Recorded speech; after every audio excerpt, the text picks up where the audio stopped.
আপোনালোকে just imagine কৰকচোন আজি সাগৰত সেই সময়ত জুবিন গাৰ্গৰ লগত যদি দুজনমান কংগ্ৰেছী মানুহ থাকিলেহেঁতেন তেতিয়াহ'লে আজিৰ তাৰিখত অসমৰ প্ৰেক্ষাপটটো কি হ'লহেঁতেন এবাৰ মাত্ৰ আপোনালোকে চিন্তা কৰকচোন যি আওপকীয়াকৈ জুবিন গাৰ্গক হত্যা কৰা হ'ল আমি লাষ্টৰ ভিডিঅ' এতিয়াও পোৱা নাই তেওঁ কেনেকৈ কি হ'ল আৰু তেওঁৰ যি খুতুৰা পৰা ভৰি হাত মানে উফন্দি উঠা তেওঁৰ যি পেট তাৰ পৰা আমি অনুমান কৰিব পাৰোঁ যে জুবিন গাৰ্গ নাই কমেও পানীত ৩-৪ ঘণ্টামান ডুবি আছিল পিছত চাগে তেওঁক কেনেবাকৈ উদ্ধাৰ কৰা হ'ল আৰু এওঁলোকে যে মানে ঘটনাটো বহুত দেৰিকৈহে আচলতে সকলোকে জনাইছে এওঁলোকে ডাঙৰ কিবা এটা লুকুৱাইছে আৰু সেইকাৰণে প্ৰত্যেকজন মনে মনে আছে এতিয়া আপুনি এটা কথা চাব আজি কেনেবাকৈ তাত কংগ্ৰেছী যদি দুজনমান ব্যক্তি থাকিলেহেঁতেন আজি ইয়াত ঘৰ দুৱাৰ ভাঙি মেলি শেষ কৰিলেহেঁতেন তেতিয়া মুখ্যমন্ত্ৰীয়ে কি ক'লেহেঁতেন ৰাইজৰ উত্তেজনাকটো আমি আৰু বাধা দিব নোৱাৰোঁ আমি আপ্ৰাণ চেষ্টা কৰিছিলোঁ কিন্তু আমি সক্ষম নহ'লোঁ এনেকৈ বুলি ক'লেহেঁতেন কিন্তু আজিৰ তাৰিখত হৈ আছে কি অজয় ফুকন আৰু ভিক্টৰ দাসৰ ওপৰত NSA লগাইছে ঠিক আছে আপোনালোকে এই সৰু কথাত অজয় ফুকন আৰু ভিক্টৰ দাসক আপোনালোকে NSA লগাইছে সেইটো হিচাপত আপোনালোকে সিদ্ধাৰ্থ শৰ্মা আৰু শ্যামকানু মহন্তক আপোনালোকে আনি পেলাইনি কিন্তু লতাশিল মানে আচলতে ফিল্ডত খেলপথাৰত তেওঁলোক দুজনক ৰাজহুৱাভাৱে ফাঁচি দিব লাগে অন্যথা তেখেতলোকক সকলোৰে মাজত গুলিয়াই হত্যা কৰিব লাগে যিটো হিচাপত আপোনালোকে অজয় ফুকন আৰু ভিক্টৰ দাসৰ ওপৰত মানে আপোনালোকে NSA প্ৰয়োগ কৰিছে মই কম্পেয়াৰ কৰিছোঁ জাষ্ট তুলনা ধৰে কৰিছোঁ মই যে সেই ঘটনাৰ কাৰণে যদি আপোনালোকে ভিক্টৰ দাসক কাৰণ ভিক্টৰ দাসে এটা কথা কৈছিলে যে যদি আপুনি ন্যায় দিব পাৰে মামা 2026টো আপোনাৰ আৰু যদি নোৱাৰে তো নেপাল সদৃশ পৰিৱেশৰ সৃষ্টি হ'ব বুলি কৈছিলে আৰু এটা কথা আমি বাৰে বাৰে ক'ব খোজোঁ হিংসাত্মক পৰিস্থিতি মই কেতিয়াও সমৰ্থন নকৰোঁ মই একদমেই এই পৰিস্থিতিটো বেয়া পাওঁ মানে ইয়াৰ পৰা আচলতে বহু বেছি মানুহৰ ক্ষতি হয় গোটেই পৰিৱেশ পৰিস্থিতিটো বহুত বেছি বেয়ালৈ গতি কৰে তেনেকুৱা ধৰণৰ হ'ব নালাগে ঠিক আছে তেওঁলোকেও আবেগত কিবা এটা কথা ক'লে ঠিক আছে তেওঁলোকে বাৰু আবেগত ক'লে কিন্তু জুবিনৰ হত্যাটো যে প্ৰি প্লান মাৰ্ডাৰ হয় কাৰণ মানুহজনক যিজন সিজাৰ আক্ৰান্ত হয় সেই ব্যক্তিজনক দুদিনকৈ মেডিচিন দিয়া নাই 1 নম্বৰ 2 নম্বৰ কথাটো হৈছে যে তেওঁক ভালকৈ শুবলৈ নিদিলে ৰাতি বহুত দেৰিলৈকে পাৰ্টি কৰাই তেওঁক ভালকৈ শুবলৈ নিদিলে ৰাতিপুৱা ব্ৰেকফাষ্ট খাবলৈ নিদিলে নিদি তেওঁক সেই লৈ গৈ পেলাই তাত আকৌ কি দিলে মদ আৰু গাহৰি পোৰা পিঁয়াজ এনেকুৱা ধৰণৰ জাতীয় বস্তু খাব দিলে আৰু সেই নিচাত থকা ঢলং পলং মানুহজনক কি কৰিলে তেওঁলোকে প্ৰথমতে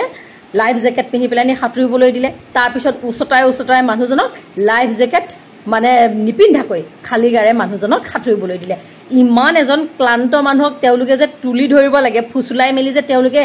তেওঁক আনিব লাগে সেই কথাটো তেওঁলোকে বুজি নাপালে ঠিক আছে বাকীখিনিয়ে বুজি নাপালে ছিংগাপুৰৰখিনিয়ে অনুভৱ কৰিব পৰা নাই বাৰু মই মানিছোঁ জুবিন গাৰ্গ অসমৰ কাৰণে কি এই জহনী মৰা এই সিদ্ধাৰ্থ আৰু শেখৰ এইকেইটাই কি নাজানে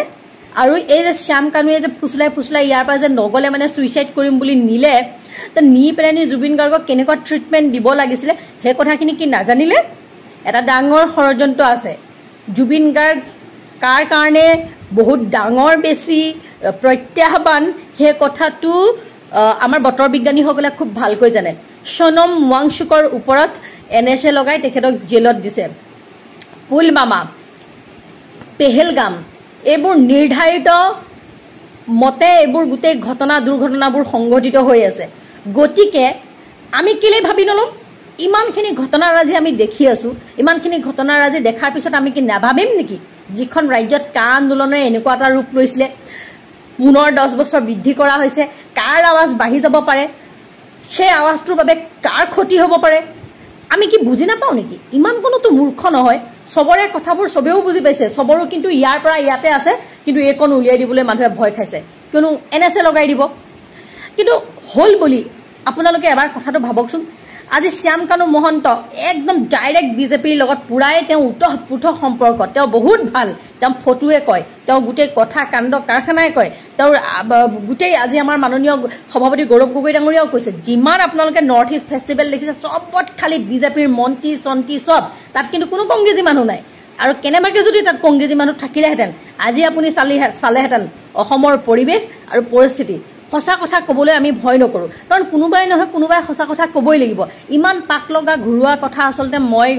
মই নকওঁ, মই ক'বলৈও মানে নোৱাৰোঁ, নাজানো। কিন্তু মোৰ কথা হৈছে এতিয়া এটা কথাই,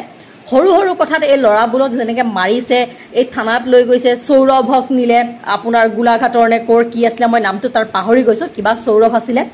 ভিক্টৰক নিলে, ইয়াক নিলে, অজয় ফুকনক নিলে। মই এটাই বিচাৰোঁ তাৰ তুলনাত শ্যাম কানু, শেখৰ আৰু যিমানখিনি তাত উপস্থিত আছিলে, তাততো বহুত উপস্থিত আছিলে, অৰ্ণৱ গোস্বামী উপস্থিত আছিলে, ৰিণিকী ভূঞা শৰ্মা ডাঙৰীয়ানীও বোলে উপস্থিত আছিলে, সকলোবোৰ উপস্থিত আছিলে।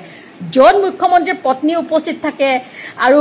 মানে পত্নীৰ ওপৰত এজাহাৰ দিয়া হৈছে, তাৰপিছত সেই মুখ্যমন্ত্ৰীয়ে কেনেকৈ মানে তদন্ত কৰিবলৈ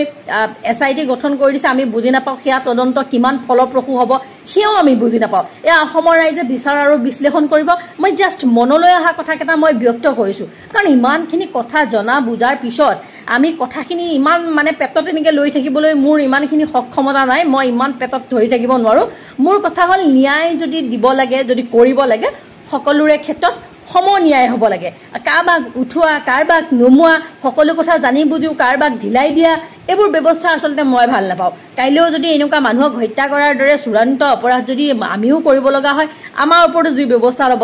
লাগে। কিন্তু এনেকৈ আও পকীয়া বাওঁ পকীয়া এইবিলাক কৰি থাকিলে আচলতে কি হৈছে, আজি গোটেই জুবিনৰ পিছত আজি কিমানজন ল'ৰাই ছুইচাইড কৰিছে, আজি কেনেকুৱা পৰিৱেশ কিছুমানৰ সৃষ্টি হৈছে, সেই কথাখিনিওতো চাব লাগিব। আমি পৰিৱেশ অশান্ত হোৱাটো কেতিয়াও নিবিচাৰোঁ, কিন্তু চৰকাৰে ক্ষিপ্ৰ গতিত যদি কিবা এটা ব্যৱস্থা লয়, অন্ততঃ এই ল'ৰাবিলাক,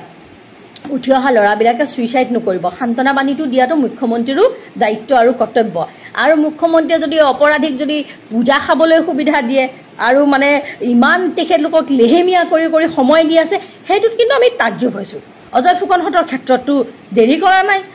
পটাপট নি পেলাই সোমোৱাই দিছে। কিন্তু মূল অপৰাধীৰ ক্ষেত্ৰত যদি আপুনি ইমান সময় দিয়ে, আমি চিন্তা কৰিবলৈ বাধ্য। মুখ্যমন্ত্ৰী মহোদয়, আমি চিন্তা কৰিবলৈ বাধ্য, কাৰণ লাষ্টৰ ভিডিঅ' 3টাই আমাক বহুত কথা শিকাই গ'ল, বহুত কথা বুজাই গ'ল। সমগ্ৰ অসমৰ মানুহে যিটো বুজিব লাগে বুজিছে, কিন্তু মানুহে ইয়াৰ পৰা কথাখিনি ইয়াত থৈ দিছে, কাৰণ তেওঁলোকে ভয় খাই আছে। মই ভয় নাই খোৱা, কাৰণ মই এটা কথাই ভাবিছোঁ, আজি সেই অনুষ্ঠানটোত যদি কংগ্ৰেছী মানুহ থাকিলেহেঁতেন, আজি অসমৰ পৰিৱেশ আৰু পৰিস্থিতি কি হ'লহেঁতেন। মোৰ প্ৰশ্ন সেইটোৱেই, মোৰ সেই একেটাই প্ৰশ্ন সমগ্ৰ অসমবাসীলৈ, মাননীয় মুখ্যমন্ত্ৰী ডাঙৰীয়ালৈ। আৰু মই তথাপিতো শেষত কৈছোঁ সকলোকে যে এইবোৰ নেপাল সদৃশ পৰিস্থিতি, এইবোৰ আং বাং, এইবোৰ কথা আমি ভাল নাপাওঁ। মুঠতে অহিংসভাৱে মহাত্মা গান্ধীয়ে আমাৰ দেশক স্বাধীন কৰি থৈছে। আমি যি ক'ম যুক্তিৰে ক'ম, কিন্তু আমি এইবিলাক মাৰা কাটা এইবিলাক ভাল নাপাওঁ। আৰু যাৰ যি কুৰচুতীয়া খেল আছে তাকো আমি উজাগৰ কৰি যাম। অৱশেষত ৰাইজে যিটো ভাবিছিলে সেইটোৱে হ'ল। অসমৰ মাননীয় মুখ্যমন্ত্ৰী হিমন্ত বিশ্ব শৰ্মা ডাঙৰীয়াই লেতেৰা ৰাজনীতি আৰম্ভ কৰি দিলে নেকি? মাননীয় মুখ্যমন্ত্ৰী ডাঙৰীয়াই ক্ষন্তেক সময় আগতে কৈছে, অজয় ফুকনৰ গ্ৰেপ্তাৰৰ সন্দৰ্ভত কৈছে যে অজয় ফুকন কংগ্ৰেছৰ প্ৰাৰ্থী আছিলে নেকি, নাইবা তেওঁৰ দলৰে মানুহ কিছুমানে অজয় ফুকনক লৈ জুবিন দাই কোৱা কিছু বছৰ আগতে কোৱা ভিডিঅ' প্ৰচাৰ কৰি ফুৰিছে, য'ত জুবিন দাই কৈছিলে অজয় ফুকনৰ লগত তেখেতৰ সম্পৰ্ক নাই। মাননীয় মুখ্যমন্ত্ৰী হিমন্ত বিশ্ব শৰ্মা ডাঙৰীয়া, যদি জুবিন দাই কোৱা কথাবোৰ আজি আখৰে মানি ল'বলৈ হয়, তেনেহ'লে জুবিন দাই নিজৰ জীৱনকালত বিজেপি আৰু বিজেপি চৰকাৰক যিমান সমালোচনা কৰিছে, সিমান সমালোচনা কোনেও কাকো কৰা নাই। জুবিন দা সেইগৰাকী মানুহ, যিগৰাকী মানুহে খোলাখুলিকে মঞ্চৰ পৰা বিজেপিক ভোট নিদিবলৈ ৰাইজক আহ্বান জনোৱা মানুহ। জুবিন দাই খোলাখুলিকে কৈছিল যে ৰাইজ বিজেপিক ভোট নিদিব। এই কথা বতৰাবোৰ যদি আজি মানি ল'বলৈ হয়, তেনেহ'লে মুখ্যমন্ত্ৰী হিমন্ত বিশ্ব শৰ্মা ডাঙৰীয়াই প্ৰথমেই নৈতিক দায়িত্ব স্বীকাৰ কৰি মুখ্যমন্ত্ৰী আসনৰ পৰা পদত্যাগ কৰিব লাগে আৰু বিজেপি চৰকাৰখনে জুবিন দাই কোৱা কথাবোৰ মানি লৈ আজিৰ ভিতৰতে পদত্যাগ কৰিব লাগে। গতিকে ইমান তলৰ খাপৰ ৰাজনীতিক প্ৰশ্ৰয় দিয়াটো উচিত নহয়। আৰু যিগৰাকী অজয় ফুকনৰ কথা কৈ আছে, তেখেতে দেখোন জুবিন দাৰ শেষ মুহূৰ্তলৈকে জুবিন দাই তেখেতৰ লগত কাম কৰি আছিলে। গতিকে আজিৰ পৰা কিছু বছৰ আগতে কোৱা ভিডিঅ'বোৰ বিজেপিৰ মানুহবোৰে প্ৰচাৰ কৰি কি সোমাব বিচাৰিছে? ইয়াত যদি ৰাজনীতি কৰিবলৈ আহে তেনেহ'লে ধৰাত পৰিব, কাৰণ অসমৰ ৰাইজৰ দৃষ্টি ইয়াতে নিবদ্ধ হৈ আছে, মানুহে চাই আছে কথা বতৰাবোৰ। সেইগৰাকী অজয় ফুকনে আকৌ জুবিন দাৰ ফেন ক্লাবৰ সভাপতি নে উদ্যোক্তা বা তেনেধৰণৰ পদবীত আছে। শেষ মুহূৰ্তলৈকে তেওঁলোকে একেলগে মিলি কাম কৰি গৈছে। আৰু যদি কথা বতৰাবোৰ ধৰিবলৈ হয়, তেনেহ'লে বিজেপিক যিমান বেয়াকে জুবিন দাই নিজৰ জীৱনকালত কৈছে, সিমানটো কাকো কোৱা নাই। মাননীয় মুখ্যমন্ত্ৰী হিমন্ত বিশ্ব শৰ্মা ডাঙৰীয়া, প্ৰাক্তন মুখ্যমন্ত্ৰী সৰ্বানন্দ সোণোৱাল ডাঙৰীয়া বা বিজেপিৰ অসম বিৰোধী যিবোৰ পলিচি, সেইবোৰতো জুবিন দাই যথেষ্ট সমালোচনা কৰিছিলে। গতিকে সেইবোৰ যদি মানি ল'বলৈ হয়, জুবিন দাই বিজেপিক ভোট নিদিবলৈ আহ্বান জনোৱা কথাবোৰ বতৰাবোৰ যদি মানি ল'বলৈ হয়, তেনেহ'লে আজিয়েই নৈতিক দায়িত্ব স্বীকাৰ কৰি এই চৰকাৰখনে পদত্যাগ কৰিব লাগে। আৰু ভিক্টৰ দাসৰ কিবা ব্যক্তিগত অপৰাধিক ঘটনা টানি অনা হৈছে তেনেধৰণে যদি চাবলৈ হয় বিজেপিৰ কিমান নেতা মন্ত্ৰী মাননীয় মুখ্যমন্ত্ৰী ডাঙৰীয়াৰো কিমান অতীত আছে গতিকে এইবোৰৰ লগত মিহলি কৰি এটা ৰাজনৈতিক এটা দৃষ্টিকোণ এটা দিবলৈ চেষ্টা নকৰাটো ভাল মুখ্যমন্ত্ৰী ডাঙৰীয়া ৰাইজে জানিবলৈ বিচাৰিছে যে জুবিনদাৰ হত্যাকাৰীসকলে আজি 7-8 দিনৰ পাছতো মুকলি আকাশৰ তলত কেনেকে আছে কাৰ আশীৰ্বাদ পুষ্ট হয় তেওঁলোকে ইমানখিনি স্পষ্টীকৰণ দিব পাৰিলে 7-8 দিন পৰ্যন্ত তেওঁলোকৰ বেংক একাউণ্টবোৰ ফ্ৰিজ কিয় কৰা নহল তেওঁলোকে এই বেংক একাউণ্টবোৰৰ পৰা কিমান পইচা ক'ত সৰকাই সোমোৱাই থৈ দিলে কোন অধিবক্তাৰ লগত তেওঁলোকে কথা পাতিলে ইমান সুবিধাখিনি কাৰ আশীৰ্বাদ পুষ্ট হয় কাৰ শক্তিত বলিয়ান হয় তেওঁলোকে কৰিব পাৰিলে এই প্ৰশ্নবোৰৰ উত্তৰ ৰাইজে জানিব বিচাৰিছে আৰু মুখ্যমন্ত্ৰী ডাঙৰীয়া আৰু এটা কথা কৈছে যে যদি শাস্তি দিব নোৱাৰে 26ত ভোট দিব নালাগে একদম সঁচা কথা আপুনি যদি আমাৰ জুবিনদাক হত্যাকাৰীসকলক শাস্তি দিয়াব নোৱাৰে তেনেহলে 26ত আপোনাক ৰাইজে এনেও ভোট নিদিয়ে ভোটটো পিছৰে কথা শাস্তি দিয়াব নোৱাৰিলে ৰাইজে কেতিয়াও আপোনাক ক্ষমা নকৰে 2 নম্বৰ কথাটো হ'ল জুবিনদাৰ মৃত্যুত জড়িতসকলে শাস্তি পোৱাটো এটা আইনী আৰু গতানুগতিক প্ৰক্ৰিয়া আপোনাৰ ঠাইত যদি যিকোনো এজন মানুহে তাত মুখ্যমন্ত্ৰী আসনখনত বহি থাকিলেহেঁতেন তেনেহলে তেওঁৰ এইটো সামাজিক নৈতিক আৰু ৰাজনৈতিক দায়িত্ব হ'লহেঁতেন যে জুবিনদা আমাৰ সম্পদ জুবিনদা অসমৰ হাৰ্টথ্ৰব সেই জুবিনদাৰ হত্যাকাৰী আমাৰ জাতীয় সম্পদগৰাকীৰ হত্যাকাৰীসকলক শাস্তি দিওৱাটো যিকোনো এজন মানুহ সেই চকীখনত বহি থকা মানুহৰ নৈতিক সামাজিক আৰু ৰাজনৈতিক আৰু আইনী দায়িত্ব হ'লহেঁতেন গতিকে এই কথাটো ৰাজনীতি সোমাবলৈ কোনেও চেষ্টা যাতে নকৰে আজি আছে কাইলৈ ক'ব যে শাস্তি দিয়ালো ভোট দিয়ক এই কথাটো ৰাজনীতি কেনেকৈ আহিল জুবিনদাৰ হত্যাকাৰীসকলক শাস্তি দিয়াটো ৰাজনীতিৰ ঊৰ্ধত দলৰ ৰাজনীতিৰ ঊৰ্ধত দল নিৰ্বিশেষে ৰাজনীতি নিৰ্বিশেষে জাতি ধৰ্ম নিৰ্বিশেষে সকলো মানুহে শাস্তি হোৱাটো বিচাৰিছে গতিকে ইয়াত ৰাজনীতি নোসোমাবলৈ আমি সকলোকে আহ্বান জনাইছো যে এইটো হত্যাকাৰীসকলক শাস্তি দিব পাৰিলে ভোট দিব নোৱাৰিলে ভোট দিব নালাগে ইয়াতে ভোটৰ কথা অহা নাই জুবিনদাৰ মৃত্যু যে আপোনাৰ কাৰ্যকালত হ'ল জুবিনদাক যে ইমান তেওঁৰ লগত ডক্টৰ পঠিয়াব লাগিছিলে তেওঁৰ কেয়াৰ ল'ব লাগিছিলে জাতীয় সম্পদগৰাকীক কিমান শুশ্ৰূষা আৰু কিমান নজৰত কিমান কেয়াৰফুলি ৰাখিব লাগিছিলে সেইটো দায়িত্ব চৰকাৰৰো কিন্তু আছিল এই প্ৰশ্নবোৰো কিন্তু মানুহে আজি কৰিবলৈ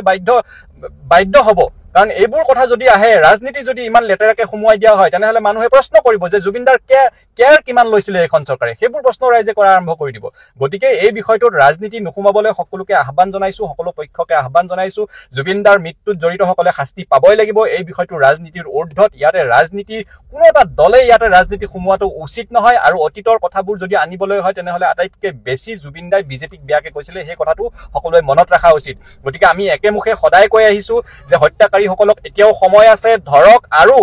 এই ইমান দিনে ধৰা কিয় নাই কাৰ আশীৰ্বাদত ইমান দিনে এই মানুহখিনিয়ে অসমৰ কাৰ লগত কথা পাতিছে কেনেকে এই মানুহখিনিয়ে কিস্তিত ভিডিঅ' এৰি দিছে কেনেকে এই মানুহখিনিয়ে স্পষ্টীকৰণ দি থাকিবলৈ পাৰিছে এই কথা বতৰাবোৰ কিন্তু ৰাইজক উত্তৰ পুংখানুপুংখভাৱে দিবই লাগিব বাকী ইয়াতে যদি কোনোবা ব্যক্তিয়ে ৰাজনৈতিক ব্যক্তিয়ে বা কোনোবা যিকোনো ব্যক্তিয়ে যদি ৰাজনীতি সোমাবলৈ আহিছে বা ৰাজনীতি সোমাবলৈ প্ৰয়াস কৰে তেনেহলে ৰাইজে কিন্তু সেইবোৰ মানুহক ক্ষমা নকৰিব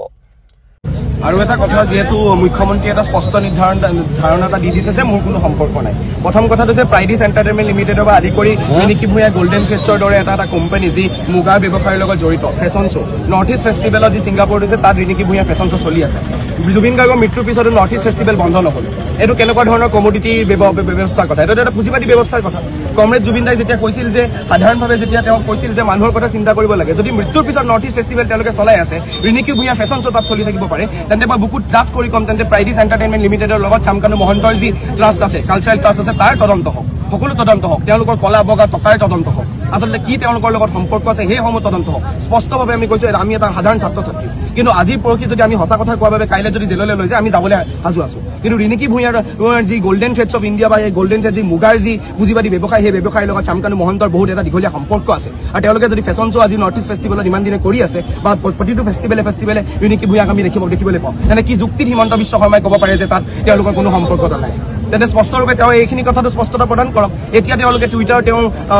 আমি ছ'চিয়েল মিডিয়া বুজি পাওঁ টুইটাৰ তেওঁ ফটো ডিলিট কৰিছে টুইটাৰ নেৰেটিভ চেঞ্জ কৰিছে বাৰে প্ৰতি নেৰেটিভ চেঞ্জ কৰা হৈছে নেৰেটিভ যেতিয়া চেঞ্জ হৈ আছে বিজেপিৰ IT চেলে যেতিয়া বাৰে প্ৰতি নেৰেটিভ চেঞ্জ কৰিছে আমি যেন জানো যে আমি কি কৰিব লাগে আমি জানো যে নেৰেটিভ তেওঁলোকে চেঞ্জ কৰি আছে ছ'চিয়েল মিডিয়া আমাৰ শক্তি হয় এটা যেতিয়া টুইটাৰ ষ্টৰ্ম আমি আহিছোঁ তেতিয়া কথাটো হৈছে যে নেৰেটিভ বাৰে প্ৰতি আপোনালোকক চেঞ্জ কৰিছে, আমাক চাৰ্ভিলেঞ্চ দিছে, আমাক জেললৈ নিব, কিন্তু কথাটো হৈছে আপোনালোকৰ দুখ আছে কাৰণে আমাক বাৰে প্ৰতি ক্ষিপ্ৰতাৰে আপোনালোকে কামখিনি কৰিব বিচাৰিছে। মূল কথাটো হৈছে যে তদন্ত হওক, তদন্ত কেৱল শ্যামকানু মহন্ত বা এই মহন্তৰ দৰে এই সিদ্ধাৰ্থ শৰ্মাৰ দৰে বনিয়াসকলে নহয়, এই শ্যামকানু মহন্তৰ লগত জড়িত সেই তামাম সেই নেক্সাছটোৰ হওক, তামাম সেই চৰকাৰী নেক্সাছটো হওক, যে চৰকাৰী নেক্সাছটোৱে অসমৰ ফিল্ম ইণ্ডাষ্ট্ৰী বা অসমৰ জুবিন গাৰ্গৰ দৰে এটা সত্তাক খুলি খাই এটা দশক দুটা দশকে তেওঁলোকক ধ্বংস কৰি পেলালে। ইতিমধ্যে ৰূপা কলিতা বাইদেউৰ কথাখিনি শুনিলে। যিখিনি কথা কৈ গৈছে তেওঁ বহুত বেছি গুৰুত্বপূৰ্ণ আৰু সত্য কথাই কৈ গৈছে। তেওঁ যিখিনি কথা জানে, যিখিনি ৰাইজক জনাব বিচাৰিছে, সেইখিনি তেওঁ ৰাইজৰ মাজলৈ তেওঁ ফেচবুকৰ যোগেদি উদঙাই দিছে। তেওঁ মনৰ কথাখিনি ৰাইজৰ আগত দাঙি ধৰিছে। সকলোৰে মনত এনেকুৱা ধৰণৰ বহুত প্ৰশ্ন উত্থাপন হৈ আছে, কিন্তু ক'ব নিবিচাৰে। কিন্তু আজি ৰূপা কলিতা বাইদেৱে যিখিনি কথা কৈছে সম্পূৰ্ণ শুদ্ধ কথাই আপোনালোকৰ মাজলৈ আগবঢ়াইছে। আৰু আজি 11 দিনে হৈ গ'ল জুবিন দা আমাৰ মাজৰ পৰা নোহোৱা হোৱা, কিন্তু তেওঁ হত্যাকাৰীকেইজন এতিয়াও মুকলি আকাশৰ তলত ফূৰ্তি মনেৰে আছে বুলি ক'লেও বেয়া নহয়। কাৰণ তেওঁলোকে লাইভ কৰি আছে, পোষ্ট কৰি আছে, ইমান ফূৰ্তিতে আছে বুলি ক'ব পাৰি। কিন্তু তেওঁলোকৰ লোকেশ্যন এতিয়ালৈকে আমাৰ অসম চৰকাৰে উলিয়াব পৰা নাই। আপোনালোকে সকলোখিনি কথা ইতিমধ্যে সংবাদ মাধ্যমৰ যোগেদি নহ'লে সামাজিক মাধ্যমৰ যোগেদি গম পাই আছে কি হৈ আছে আমাৰ ৰাজ্যত, কেনেকুৱা পৰিস্থিতিলৈ গতি কৰি আছে আমাৰ ৰাজ্যখনৰ। এই ভয়ংকৰ পৰিস্থিতি সঁচাই বহুত বেছি বেয়া লগা। কাৰণ জুবিন দাৰ লেখীয়া মানুহ এজনক যেতিয়া ন্যায় নাপায়, তেতিয়া সাধাৰণ মানুহবোৰৰ কি হ'ব? জুবিন দাৰ ন্যায়ৰ কাৰণে আজি কিমান লোকে প্ৰতিবাদ কৰি আছে, লাখ লাখ লোকে প্ৰতিবাদ কৰি আছে, কিন্তু জুবিন দাৰ লগতে এই সাধাৰণ জনগণেও আজি ন্যায় পোৱা নাই।